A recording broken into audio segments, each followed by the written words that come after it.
All right, thank you for staying with us. It's time for us to move on very quickly to this next part of the show. Let me start off by introducing to you these special guys. These are super athletes. And, well, let me not say more. Let me allow them to do all the talking. Let me start by, I have Friday and Stephen. Friday Fesinasi is the champion of bodybuilding championship in Nigeria, or Mr. Flex, as they call it. And then you have Stephen Okolie Odene, who is the coordinator. Guys, good to have you on Sports Tonight. Thank you, sir. I tried doing this a few years back, and then I realized that it's not as easy as people make it to be. Sure. It's tough. It's tough. To build your muscles and... It's tough, really. It takes discipline. And for you to be the champion in Nigeria is extra special. It's extra special, yeah. It takes a lot of discipline, hard work, perseverance, focus. And another thing, the grace from the God. God's grace. Yeah. How long did it take you to get to this shape? I started bodybuilding March 2011 precisely.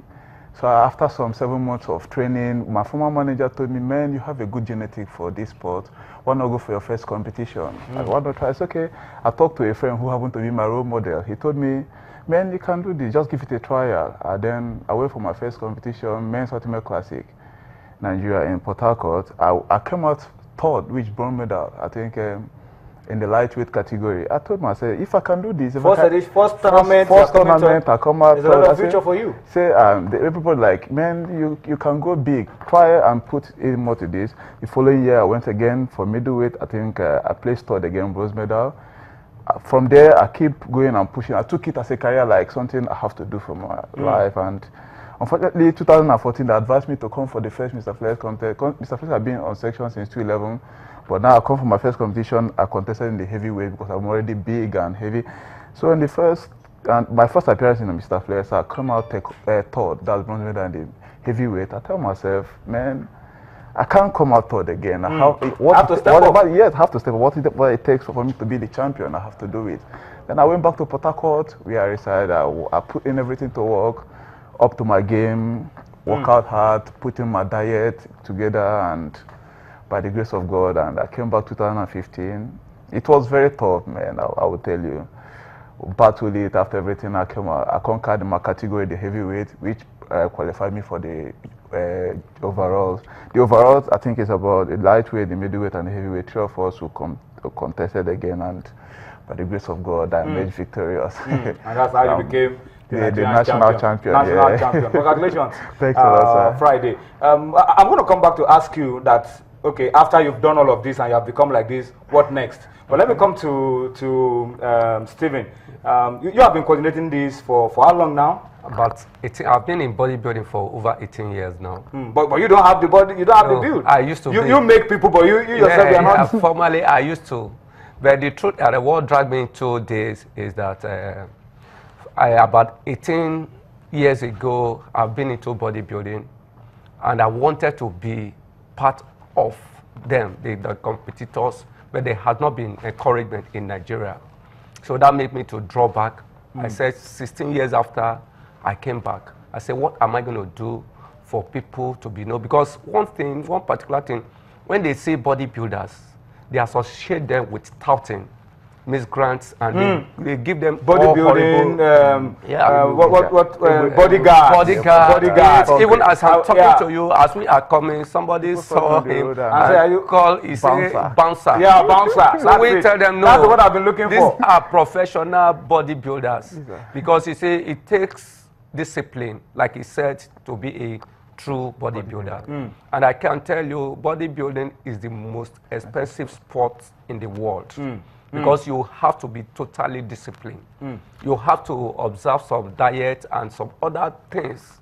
I'm going to come to that because a lot of people have this notion that to get to this level, to tone your muscles to this level, that you have to take some drugs and that it is easy for you to abuse drugs and all of that. What are you going to be telling people who have that notion that before you get to that level, you probably tweak your system a little bit? And that could be discouraging for some who are clean and want to get involved in a clean way. Okay. Bodybuilding is my sport, and I'm a great ambassador of it. I will represent it anywhere, anytime, any day. Bodybuilding is an expensive sport. That's why it takes discipline.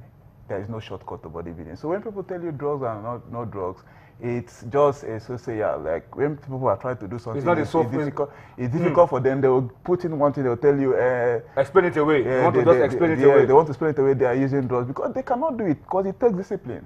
You have to stay clean, on a clean diet. There are things I don't eat, there are things I need to eat. My social life, the way I live my life, I don't consume alcohol, I don't smoke. I don't waste my testosterone, which helps to build the muscles. Okay. I don't womanize, I don't do so many things. It takes a lot of discipline. So after you have to go through all those things. To keep the shape? Yeah, to keep the shape. So after going through all those things, you see a young kid that cannot undergo all those things, you just label it because they've taken drugs and they turn to this thing. Taking drugs, you know, okay, if you say taking drugs per se, the drug is harmful to your health. So will the person be healthy and strong enough to do all of this? No, not at all. So. All right, but what next now? Yeah, we are preparing. He is the defending champion. Yes. He has to go to. He is representing Nigeria. Anambra State. Yes, no. He is representing Nigeria in Africa and World Championship. When is the African Championship starting? When is the World Championship starting? Africa Championship has been held, but we are preparing for World Championship. Okay. In South Africa. But I want to appeal to Nigerians and corporate bodies to put in things into that sponsorship for bodybuilders, and most especially bodybuilding championship. Yes, it's a new game, it's a new sport in Nigeria. It has been there for a very long time, but people have neglected it. That is why we want to reenact it and redefine what bodybuilding is all about in Nigeria. And because we have done a lot of things. We have, under our platform, we've been able to raise a lot of youth that have represented this country with their own money, not from the government purse or anybody. Private sector driven. So we need good encouragement. All right, so the appeal now is for those of you who are interested, whether you like it or not, is representing Nigeria in South Africa. So it needs all the support that they can get to go out there and do the nation proud. But there's something happening in Anambra in October. Yeah, is this just edition of Mr. Flex? This is 6th edition of will be. And Friday will have to defend his crown in Anambra on the 24th of October. Yeah, because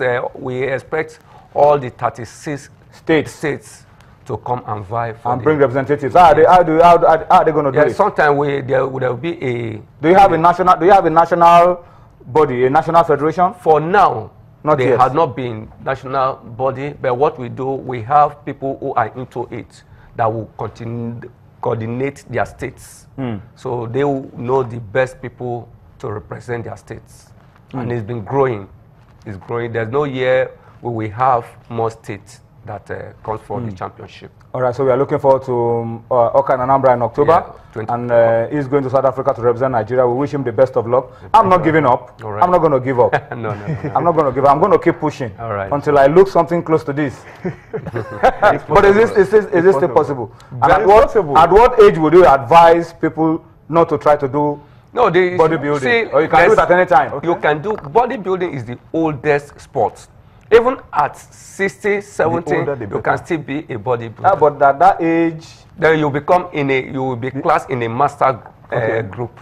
Let me come in there. Let me come in there. The older the better, because bodybuilding is not just per se bodybuilding. No. It's fitness inclined, highly fitness inclined. So bodybuilding helps you as a human to be fitness conscious. Okay. So at your age, you say, some people say, I'm 40 plus, I'm 50 plus, I cannot do it. No. But being at home relaxed and you're not stimulating the cardiovascular muscles of the heart, the lungs is not working properly, and you're consuming wrong diet. You're not being good to yourself. So it's good in your 24 hours schedule, like maybe at least 45 minutes to 1 hour a day. Go to the gym, do some little cardiovascular exercise like 30 minutes. Then carry some weights. Yeah, do some cardiovascular exercises. Some little is that weight carrying that is the problem? I'm coming to stimulate the heart, the lungs. Then do some little weight lift to tone the muscle. That's the problem. The weightlifting is the problem. Rome was not good in the day. Everyone started with the small ones. Yes. Okay. Gradually you grow. Okay. All right. I'll practice it. Cool. I'll start with the small ones so that when you see me next on Sports Tonight, maybe after a while, I begin to look like this guy. All right, but on the more serious note, yeah, Friday, we wish you the best. Thank you. Yeah, and Stephen, keep up the good job. I hope that help comes, support comes for you, so that I can continue to do what you love to do. Thank you very much. All right.